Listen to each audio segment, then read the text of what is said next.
Honorable Speaker, sir, with your permission, the Constitution's 129th Amendment Bill 2024, I introduce the bill.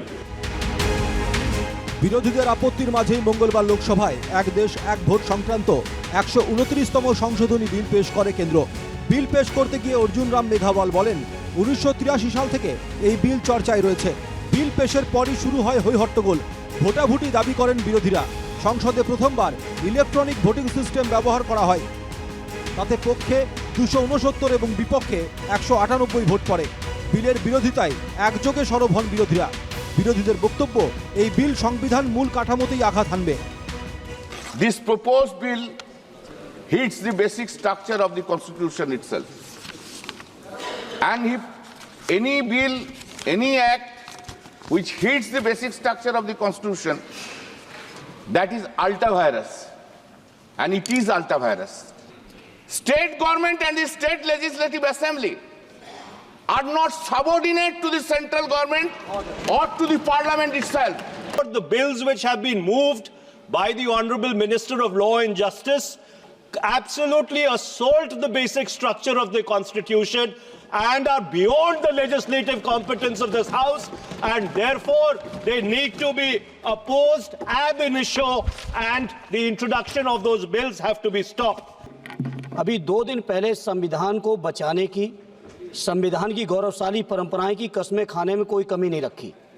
2 ही दिन के अंदर संविधान की जो हमारी मूल भावना है उसको खत्म करने के लिए संविधान संशोधन बिल लाए हैं।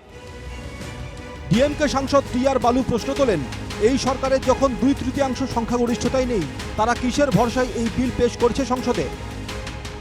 When the government is not having 2/3 majority, how could you allow this piece of legislation in this house?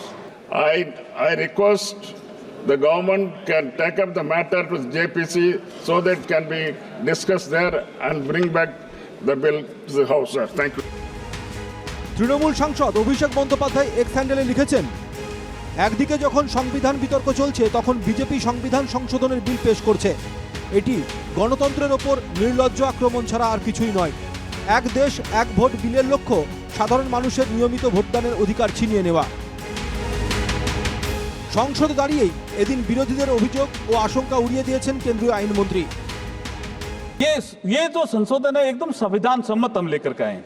अब एक विषय आया बेसिक स्ट्रक्चर का, इसमें 2 मिनट में बोलना चाहता हूं। बेसिक स्ट्रक्चर पे सर्वोच्च न्यायालय ने, माननीय सर्वोच्च न्यायालय ने केशवानंद भारती केस में 1973 में इस फेडरल स्ट्रक्चर के बारे में बात की है।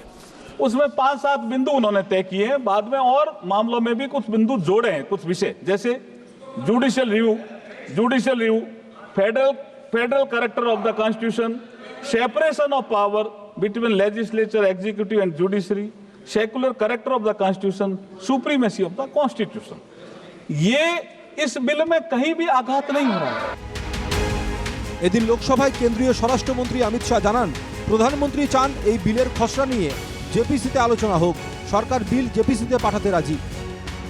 अगर मंत्री जी कहते हैं कि इसको जेपीसी को सौंपने के लिए वो तैयार है, तो जेपीसी में सारी चर्चा होगी, और जब जेपीसी के रिपोर्ट के आधार पर कैबिनेट इसको पारित करेगी तब भी फिर से चर्चा होनी है। तो मैं मानता हूं कि माननीय मंत्री जी अगर जेपीसी में रखने की इच्छा व्यक्त करते हैं तो यहीं पर एक चीज समाप्त हो जाएगी। প্রথমে প্রত্যেকটি রাজনৈতিক দলের সঙ্গে কথা বলবে যৌথ সংসদীয় কমিটি। দ্বিতীয়ত সব রাজ্য এবং কেন্দ্রীয় শাসিত অঞ্চলের বিধানসভার স্পিকারদের সঙ্গে কথা বলবে ওই কমিটি। তৃতীয়ত দেশের প্রতিষ্ঠিত বুদ্ধিজীবী, বিশেষত সংবিধান বিশেষজ্ঞ, সমাজবিজ্ঞানী, অর্থনীতিবিদ ও আইনজীবীদের মতামত নেওয়া হবে। এক দেশ এক নির্বাচন আয়োজন পরিকাঠামোগত দৃষ্টিভঙ্গি থেকে কতটা বাস্তবিক তা বুঝতে জাতীয় নির্বাচন কমিশনের সঙ্গে কথা বলবে জেপিসি। এক দেশ এক ভোট ব্যবস্থা চালু করা কতটা বাস্তবসম্মত তা খতিয়ে দেখতে প্রাক্তন রাষ্ট্রপতি রামনাথ কোবিন্দের নেতৃত্বে কমিটি গঠন করা হয়। গত মার্চে সেই কমিটি রাষ্ট্রপতি দ্রৌপদী মুর্মুর কাছে 18,000 পাতার রিপোর্ট জমা দেয়। সেই রিপোর্টের ভিত্তিতেই তৈরি হয়েছে নতুন বিল। Bureau report, NKTV Bangla.